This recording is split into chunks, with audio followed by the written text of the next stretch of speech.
నమస్తే తెలంగాణ. ఏప్రిల్ 17 అనేది దేశ చరిత్రలో ఒక చీకటి రోజు.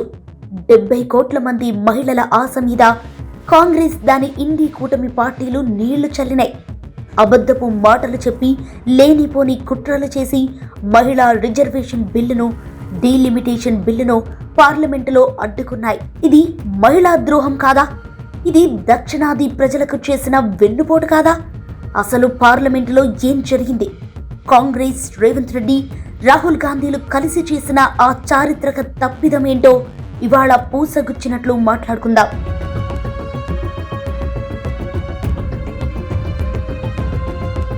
చూడండి, కాంగ్రెస్ అంటేనే కుట్రలకు మారుపేరు.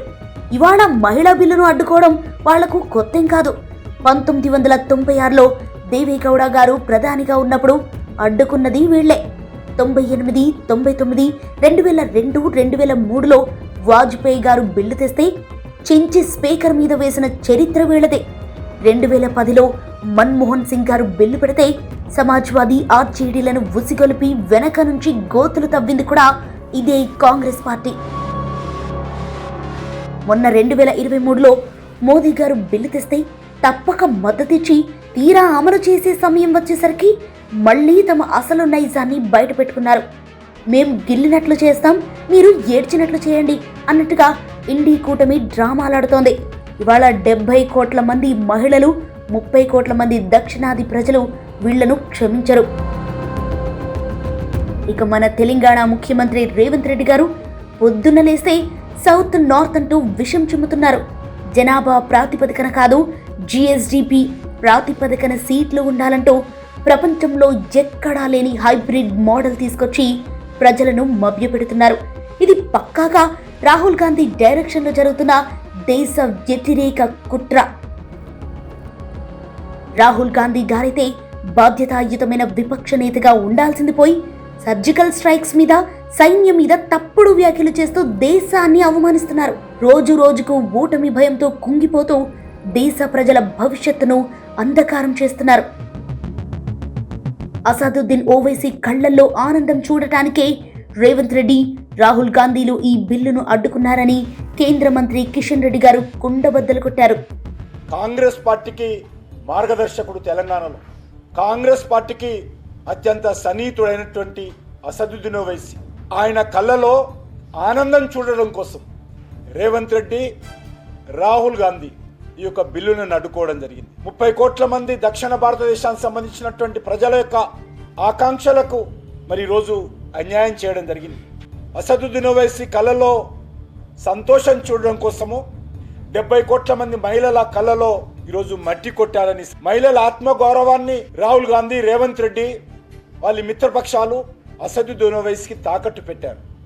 చట్ట సభల్లోకి వెళ్లాలన్నటువంటి మహిళల యొక్క రాజకీయ భవిష్యత్తును అంధకారం చేయడం జరిగింది. ఇది బీజేపీదో, నరేంద్ర మోడీ గారిదో, కేంద్ర ప్రభుత్వాన్ని మాత్రమే ఓటమి కాదు, ఈ దేశంలో ఉన్నటువంటి 70 కోట్ల మంది మహిళలకు సంబంధించినటువంటి ఓటమి. 70 కోట్ల మంది మహిళల కళ్లల్లో మట్టి కొట్టి కేవలం ఓవైసీని సంతోషపెట్టడం కోసం ఇంత ద్రోహమా?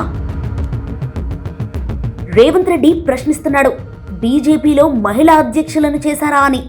రేవంత్ గారు 1948 నుంచి తెలంగాణను పాలించిన కాంగ్రెస్ ఒక్క మహిళనైనా ముఖ్యమంత్రిని చేసిందా? ఒక్క బీసీనైనా సీఎంగా కూర్చోబెట్టిందా? మీకు నైతిక హక్కు ఎక్కడుంది?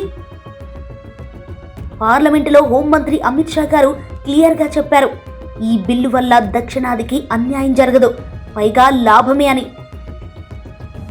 दक्षिण का जो पूरा नैरेटिव बनाया जाता है उसको अगर हम सोचते हैं तो अभी 543 सीटों में जो आपके द्वारा बनाया गया है उसमें 129 सांसद इस सदन में बैठते हैं, 195 सांसद बैठेंगे और उनकी शक्ति 23.97% मतलब 24% होगी. तो शक्ति बढ़ नहीं रही है, कम नहीं हो रही है, बढ़ रही है. చూడండి, తెలంగాణ 17 సీట్లున్నవి 26కి పెరుగుతాయి. ఇక ఆంధ్రప్రదేశ్లో 25 సీట్లు 38కి పెరుగుతాయి.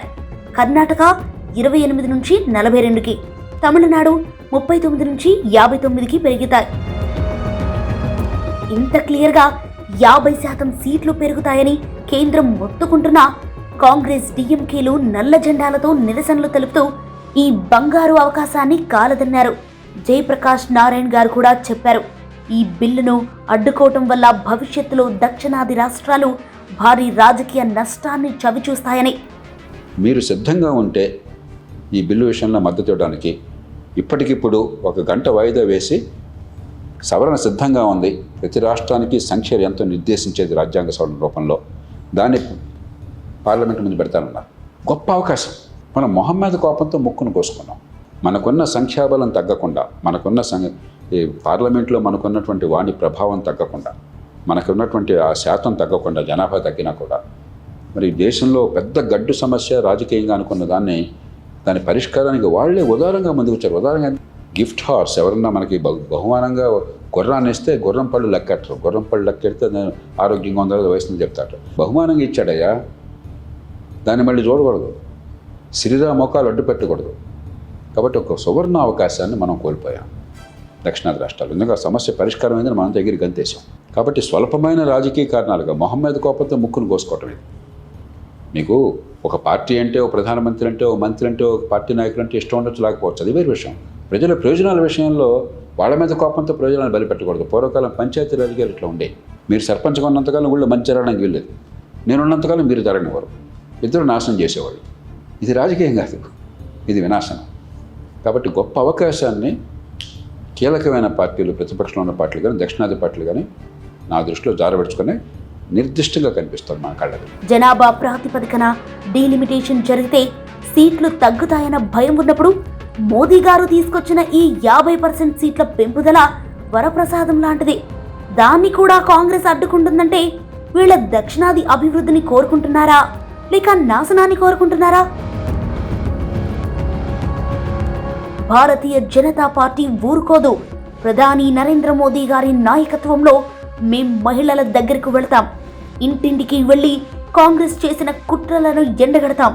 రాజకీయపరమైన ఆక్రోశం, అహంకారంతో మహిళల భవిష్యత్తును అంధకారం చేసిన ఈ ఎన్డీ కూటమికి రాబోయే రోజుల్లో మహిళలే బుద్ధి చెబుతారు. దక్షిణాదిలో ఊరూరా, వాడవాడలా బీజేపీ జెండా ఎగురుతుంది. మోదీ గారు అన్ని రాష్ట్రాలకు సమన్వయం చేస్తారు. కాంగ్రెస్ను నామరూపాలు లేకుండా చేసే బాధ్యత ఇప్పుడు దేశ మహిళల చేతుల్లోనే ఉంది.